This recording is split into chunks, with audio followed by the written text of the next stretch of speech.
Welcome to Thinkin, a podcast series by Kautilya School of Public Policy.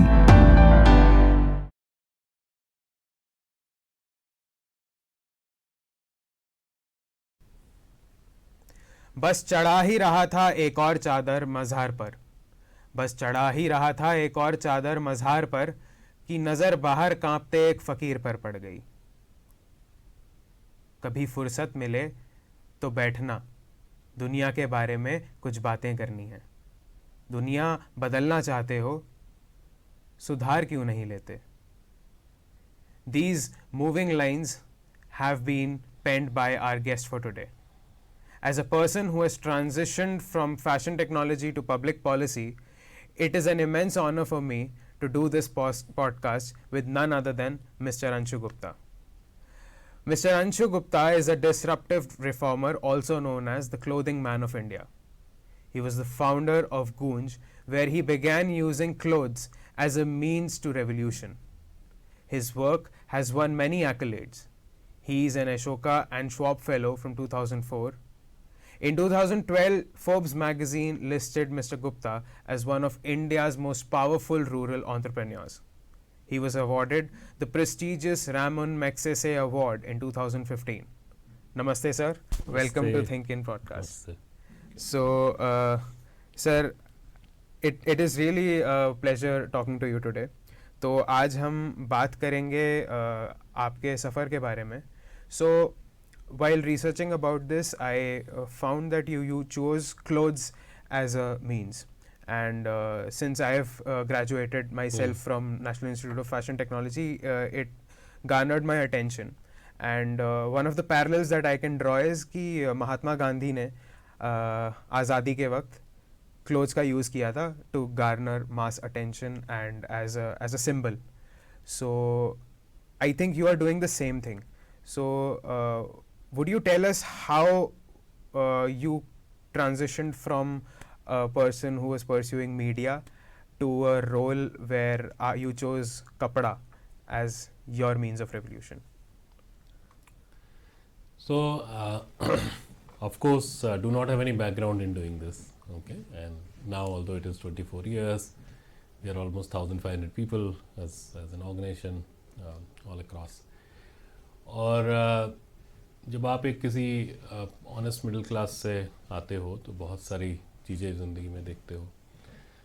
तो मैं कहूँगा कि ऐसा नहीं था कि हमें कभी कपड़े की कमी रही हो या कुछ रहा हो, बट मौका मिला दिल्ली आने का. और I've grown up in Dehradun and those smaller, I mean Dehradun is still very big but much smaller places because father's job was transferable. Yeah. Or I had no exposure of villages, I had no exposure of slums, I had no exposure of the big cities or the red lights. So as I always say that for me, the footpath in Dehradun used to be the place to walk. And then you come to a city like Delhi or any other big city and you find that footpath is not only for walk, footpath is somewhere, or footpath is some place where hundreds and thousands of people stay, they cook, they spend their nights, And red lights are not just the traffic thing as we all used to think, staying in small places, say about 30 years back. Red lights are also the means of, say, employment for so many people, life for so many people. कुछ लोग सामान बेचते हैं, कुछ लोग मांगते हैं, जो भी है, but it serves purpose. और मुझे बहुत तकलीफ होती थी. I mean simple, but as just a normal human being, fine, with no angle, no nothing, that in winters how do people really ask for something and they're not wearing anything, they're not wearing proper clothing. And I had no answers for that. As 20 years kid from a small town in those days, how many answers do you have? Then all this happened, that how I met with a person who used to pick up unclaimed dead bodies, Habib Bhai, and he was paid 20 rupees and 2 meter of white cloth per dead body, and then he said that in winters his work goes up, and then I realized that every 24 hours he was actually picking up 10 to 12 dead bodies, just in the range of 5, 6, 4 kilometers where he was able to take his rickshaw. And summers the average used to be 4 to 5. तो मुझे लगा कि भाई लोग ठंड से मर रहे हैं, आपको भी लगा होगा, सुनने वालों को भी लगेगा, सबको लगता है. बट फिर एक दिन रियलाइज़ हुआ कि नहीं यार, if the cold kills people I would have died. right? Fair enough. Yeah. So if I survive in that temperature on the roads of Delhi even at 10 p.m. in the night on my scooter at a speed of 60-70 kilometers per hour, it is actually not cold but lack of clothing. मेरे पास तो वही additional था ना. Yeah. और फिर उनकी छोटी सी बच्ची ने बोल दिया था, 5-6 साल की बच्ची थी वो, बानो करके, वो actually in Hindi she said कि जब मुझे ठंड लगती है तो मैं लाश के साथ चिपक कर सो जाती हूँ. When I feel cold I hug the dead body and sleep. And वो बच्ची अभी भी यहाँ बैठ जाती है जब भी मैं बात करता हूँ, क्योंकि मेरी लाइफ की तो रियलिटी है. तो मैंने स्टोरी की, because I used to write as a freelancer, but वो चीज़ वो बॉदर करती रही. फिर उसकी मुझे लगता है कभी कभी क्या होता है कि कुछ चीज़ें आपको दर्शन देती हैं, विजन जैसा हो जाता है. तो मतलब मैं आई फनली रिमेंबर कि a time came in my life which is still continues after so many years, that even if I am looking at some person who is wearing, say, maybe an absolute oversized cloth, even that became something for me as something to, I mean, as attention used to happen in that part also. So kapda, I don't know how it just started going in, and that's how this journey started. Wow. Interesting. So, sir, since now you are in the domain for a long time, and India as a country, it prides itself as one of the global leaders of textile and garment manufacturing. It has amazing capacities of cloth production, garment production. Our economy kind of relies on that industry in terms of employment and capacities. फिर भी अगर हमारे country में ये problem है, clothing as a necessity का प्रचार अगर हमें 21st सेंचुरी के 22nd ईयर में करना पड़ रहा है, तो where do you think we have failed? देखो, India is just one story, but the fact remain that there are lot of things which where we have failed miserably globally. And cloth is one of the important part of it, one of the failure of the world. Why do I say that? That when you talk about 3 basic needs, you say roti, kapda, makan, food, cloth and shelter. Right. But when you talk about or look at the list of MDGs, SDGs, all kind of development goals across the globe, you will never find clothing written as a subject. Right. It has remained a disaster relief material. So you need a flood to be flooded with clothes. Interesting. It has remained an absolute charitable subject object. कि भाई आपको नहीं पहनना, आपका मन भर गया, आपको डिस्कार्ड करना है, then you try to find a receiver of it. और उस टाइम भी बड़ी एरोगेंस के साथ में भी call ourselves donor, I want to donate cloth. तो मैं तो बहुत शुरू से कह रहा हूँ कि भाई if you are talking about your second hand material, cloth, utensil, footwear, whatever you are giving, okay, at least don't call it a donation. Exactly, it is basically a discard. You are giving it because you don't need it, right? Okay. तो ठीक है, आप उसे discard मत बोलिए, because फिर वो discard mindset से तो कुछ भी चला जाएगा. But you are just giving it. Rather you need to be thankful to the people who are using it, who are giving it a second life, who are the keeper of your emotions, who are the keeper of your hard and money. तो but ये पूरा ये subject ही नहीं बना. मतलब मैं तो इसको I always call this story the story of non issues, कि इशू ही नहीं बना. इमेजिन कीजिए कि जो, and very unfortunate that the first visible sign of poverty, who is rich, who is poor. Yeah. First visible sign of so many things. मतलब you even decide कि who is educated, uneducated, upper caste, lower caste, even cultured, uncultured, on the basis of cloth. Right. तो ये पूरा ignore हो गया. मतलब आपने पढ़ा कहीं पर या सुना या आपने डेटा एनालिसिस किया और आपने कहा okay 1/3 of the world does not get 2 meals a day. And with so I'm saying yes, this is the problem of hunger for sure, but with very very narrow vision, we just kept thinking that it's a problem of hunger. We didn't understand that if someone is hungry, that person also has no access to anything else in the world. तो जो भूखा है, education, health, water, sanitation, कपड़ा, any kind of material are also huge problems. तो सिर्फ mid day meal देने से वो बंदे की प्रॉब्लम सॉल्व नहीं होगी. इंस्टेंट खाना मिल जाएगा, right, but the problems cannot be solved. Right. So one thing that you're pointing out here is that dignity is one of the essential things that people associate with clothing, and that at the end helps people to alleviate from poverty in some sense. So is that true? Like, dignity is one part of it. Yeah. The other thing is it's a very very basic need. मैं और आप यहाँ क्यों पहने कपड़े पहन के बैठे? अच्छा वाला टेम्परेचर है यहाँ, क्यों पहन के बैठे? It's a basic human need. yeah, This is how the human operate, yeah, right? And dignity, तो हम तो we have been talking about dignity, and lot of people now come and say कि Goonj gives dignity to people. तो हमें वो भी मंजूर नहीं है. हम कहते हैं कि भाई देखो, no one can give dignity to people because every single person, whatever caste, community, religion, geography, economic status you're born, you're actually born with dignity. right, है ना? सोसाइटी सिर्फ दो काम कर सकती है, या तो वो डिग्निटी को वैल्यू कर सकती है और या डिग्निटी छीन सकती है. okay, हम बस उसको वैल्यू कर रहे हैं, हम उसको मेंटेन कर रहे हैं नेट पे. तो तभी हम लोग कुछ मुफ्त में नहीं देते हैं. This entire model of cloth for work, where the material comes, it goes to people, people work, people make bridges, people make roads, people dig well, and then they receive material with lot of dignity, lot of respect. हम charity नहीं कर रहे. so sir, ये जो economic model आपने figure out किया है, this is very unique to Goonj, right? कि people come in, they work, and they don't get wages, or they don't get a monetary like a real monetary thing. They get something which they need, right? And you are doing that. What are the challenges that you face right from conception of कि कैसे kit बनना चाहिए, और वो kit में भी there might be potentially some value discrepancy. उससे कैसे डील करते हैं सर आप? देखो, एक तो बात ये है कि the people who work full time, so almost 1,500 people now in the institution, they are paid well and they are of course paid in money, right? Because money is the currency.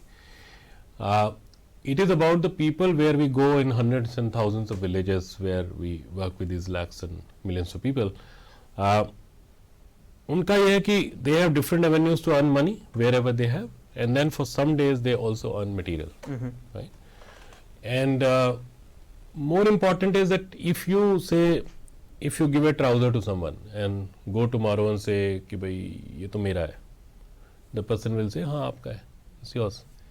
But then on the other hand, the person really works on a road or make a road, और फिर आप जाके कहते हो मेरा है, तो बोलेगा भाई आपका होगा, मैंने कमाया है, I want it. So that language is changing. So it is not a transaction. I mean, that's what people many times misunderstood. Yeah. Understand the model. It's not a transaction. It's not like कि आप ये करोगे तो ये मिलेगा, 3 घंटे काम करोगे तो ये मिलेगा, 3 दिन काम करोगे तो ये मिलेगा. It is about solving your own problems. It is about having the decision making power, because no one will come to you and say that every village will have a road. Fine? You will decide whether you need a road, you need a water body, you need an Anganwadi, or you want to create a dangal because you want to have kushti as your sports. Yeah. You will decide. We are not arguing on need and want. That's your priority. Then the community will work on that. Fine? With their resources, their wisdom. हम बाहर से engineers लेके नहीं आएंगे कि भाई यदि bridge बनाना है तो बाहर के लोग आएंगे. अरे they have the wisdom. The farmers, I've been saying it again and again, कि the farmers who have come out with 7, 8, 9,000 different variety of rice, right? We still call them unskilled. Right. 8,000 किस्म के चावल ले आए और आप unskilled हैं. 2 आम की कलम जोड़ के तीसरा आम बना देते हैं और आप इनोवेटर नहीं है, आप अनस्किल्ड है. ये हमारी प्रॉब्लम है, बट दे हैव स्किल. पूरा नॉर्थ ईस्ट बैम्बू पे चलता है. right? आप क्या सिखाएंगे उसको? बैम्बू का ब्रिज कैसे बनाएंगे? वो तो बचपन से पीढ़ियों से सीखते हैं. उनकी तो मतलब एंशिएंट विजडम है, पीढ़ियों की विजडम है.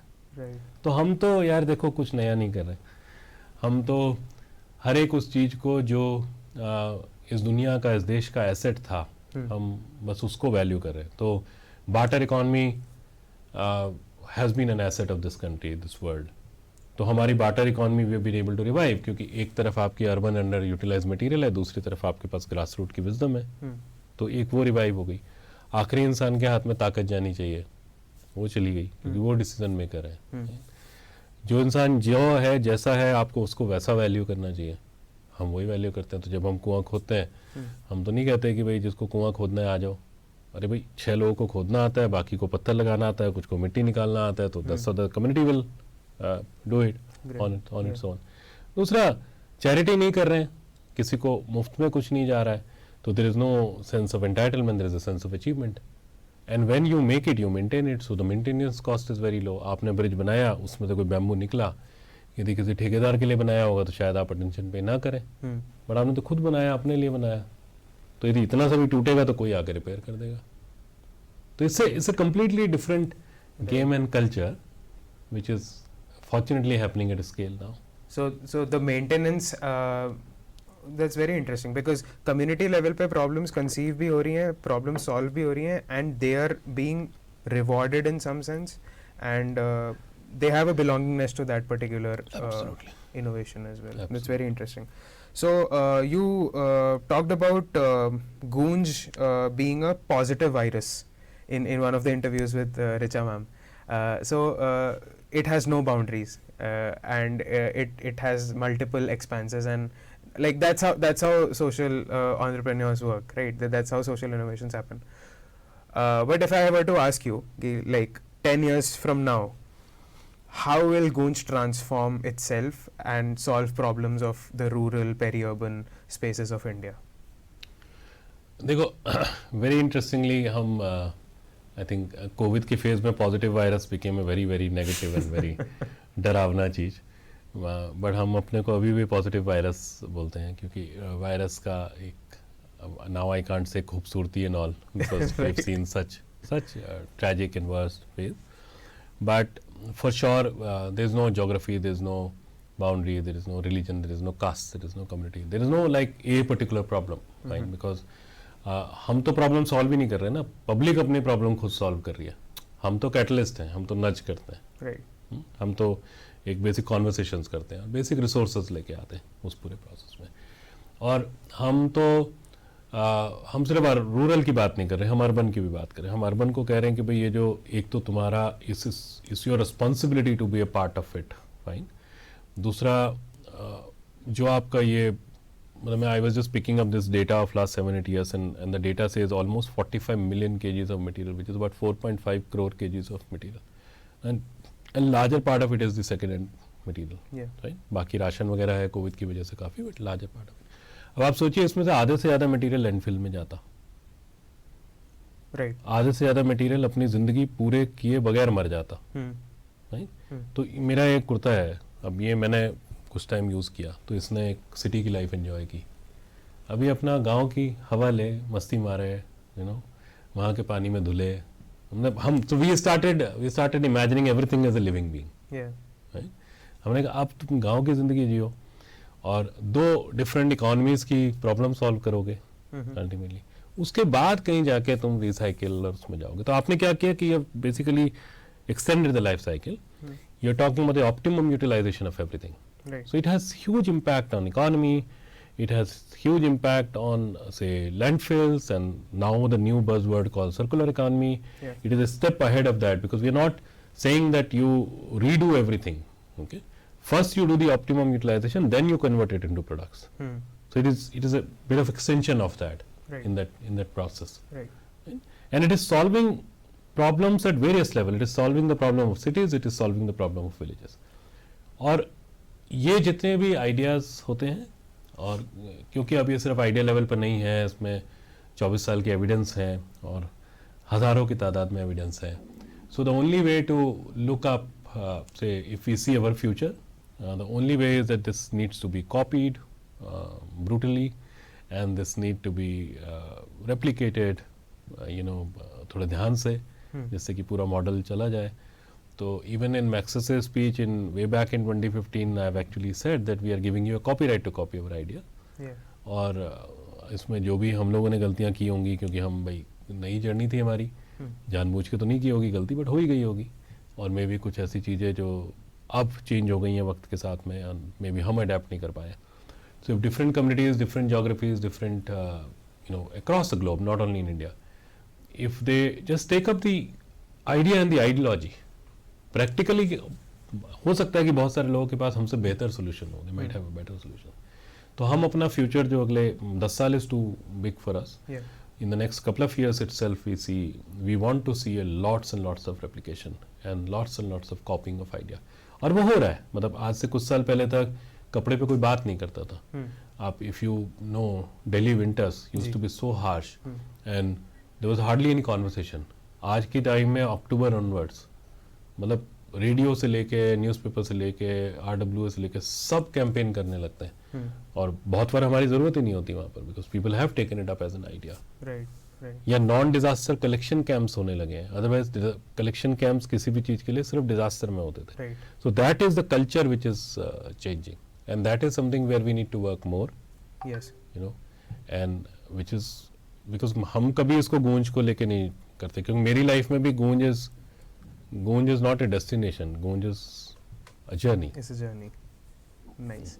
So you see a hope for what we call the circular economy or bringing back the waste to life and re-entering that into the current economic streams. So we are in the school of public policy. हम लोग public policy के कई aspects के बारे में पढ़ रहे हैं अभी. और circular economy, like we will be having subjects and we have studied a bit about circular economy, regenerative economy. So आप क्योंकि ground पे काम कर चुके हैं, what is your opinion of how the government and the policy space can transform itself? Government की तरफ से क्या support होना चाहिए इस particular space से related? देखिए पहली बात तो हमें समझना चाहिए कि ये अब कोई चॉइस नहीं है, कंपल्शन है. Okay. Enough damage is already done. आपकी सारी नदियों में, सारे तालाबों में, सारे रिलीजियस पॉन्ड्स में ओके नीचे layers and layers of clothing निकलती है जब आप उसको साफ करते हैं. कपड़ा इंडिया में एक और is also one of the cheapest fuel.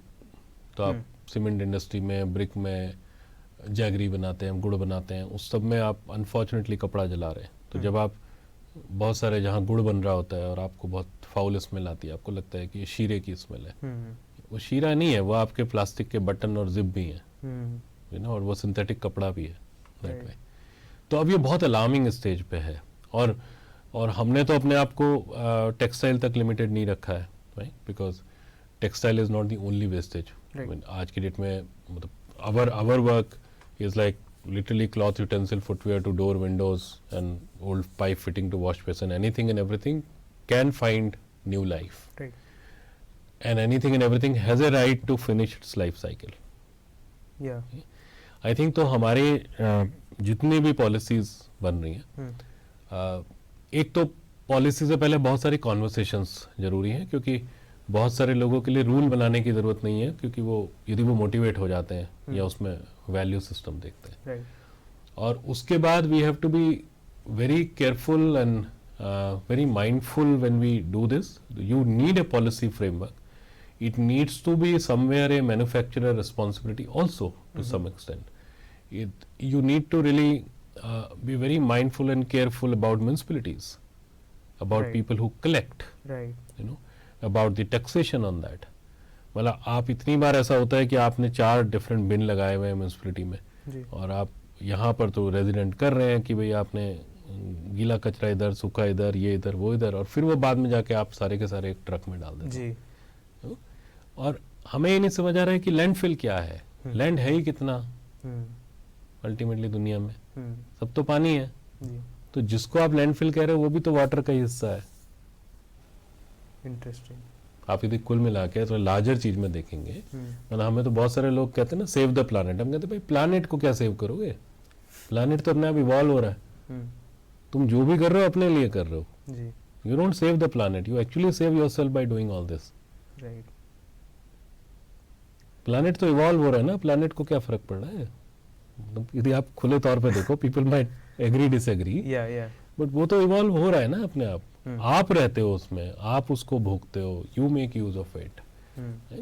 तो I think as an individual ये वेरी इंपॉर्टेंट दैट जब आप लोग इसमें काम कर रहे हैं तो आप ही लोगों ने आगे जाके पॉलिसी बनानी है या पॉलिसी फ्रेमवर्क में काम करना है.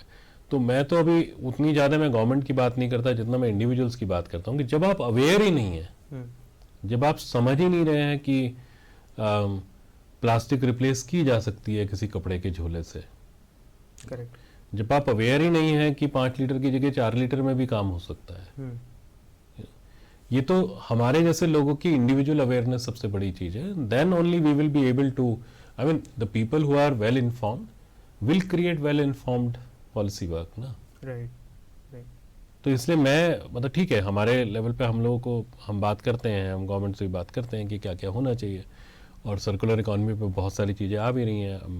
मतलब कभी कभी बड़ा दुख होता है कि आप सैनिटरी पैड को अभी तक कोई मेडिकल प्रोडक्ट नहीं मान रहे हैं, उसके डिस्पोजल के लिए कुछ नहीं है आपके पास में।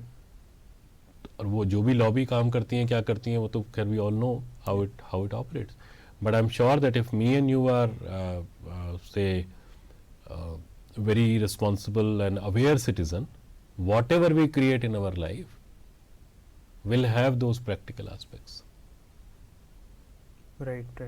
और मुझे ऐसा भी लगता है कि बहुत सारी चीज़ों को आपको बंद भी करना पड़ेगा, जिसका मतलब जो जैसे अभी मैं सैनिटरी पैड पे देखता हूँ बहुत सारी चीज़ों की, आपने just to reduce the cost we have started importing getting pulp from anywhere, which is not only chemically very harmful to the body, but also it remains in the environment. You can't say that 80% sanitary pad is biodegradable, because that 80% is actually wrapped or packed in 20% non-biodegradable material.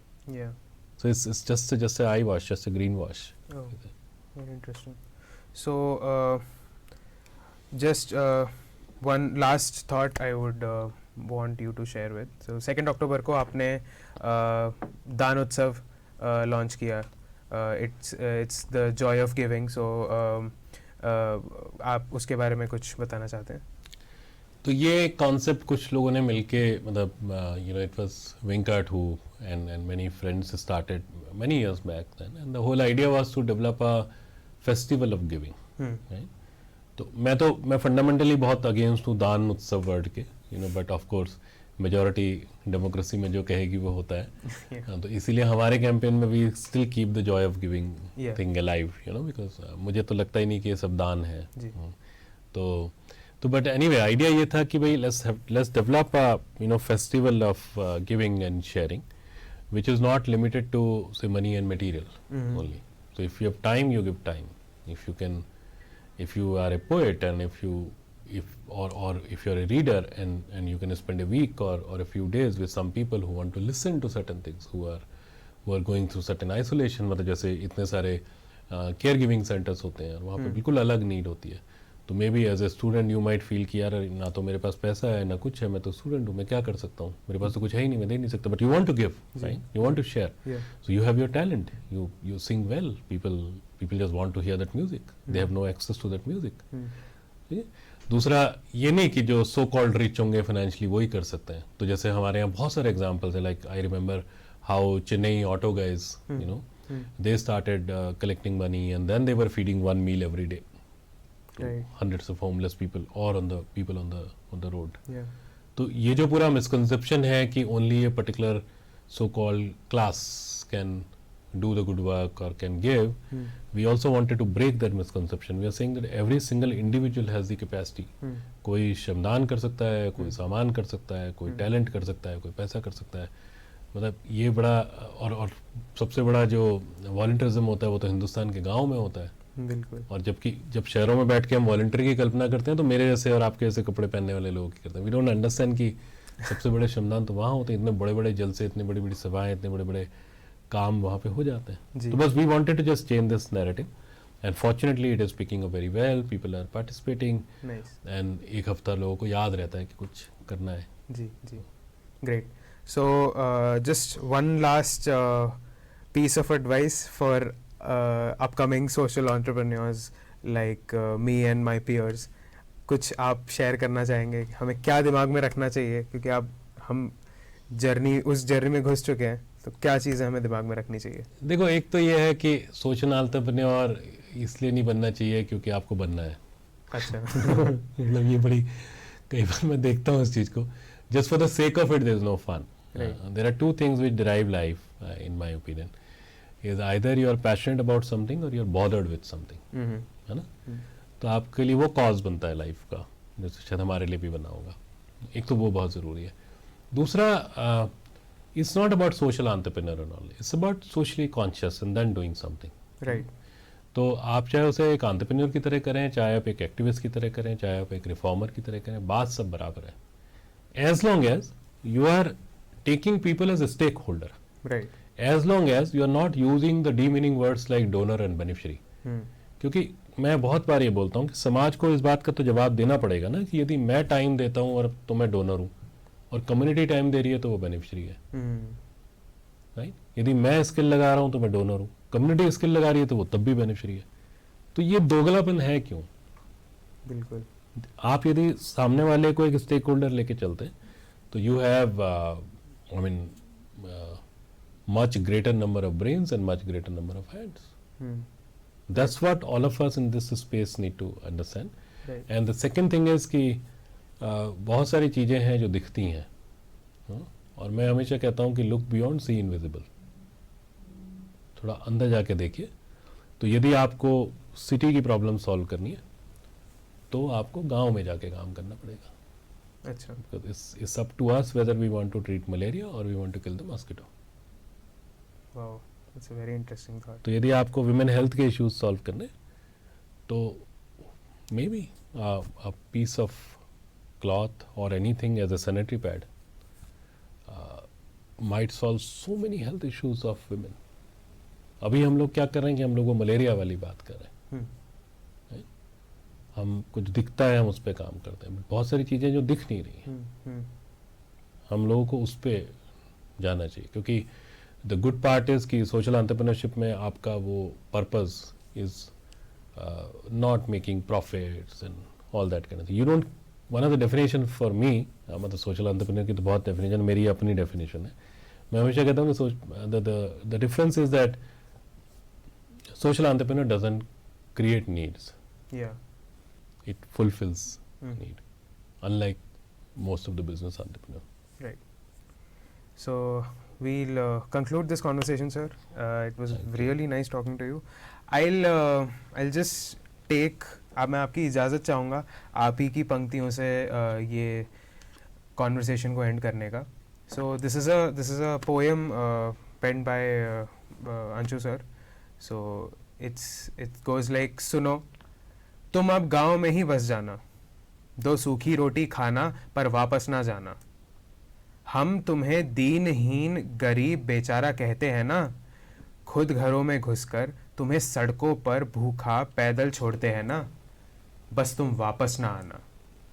यकीन मानना यह सारे शब्द बदलेंगे, बेचारा कौन है हम यकीनन समझेंगे।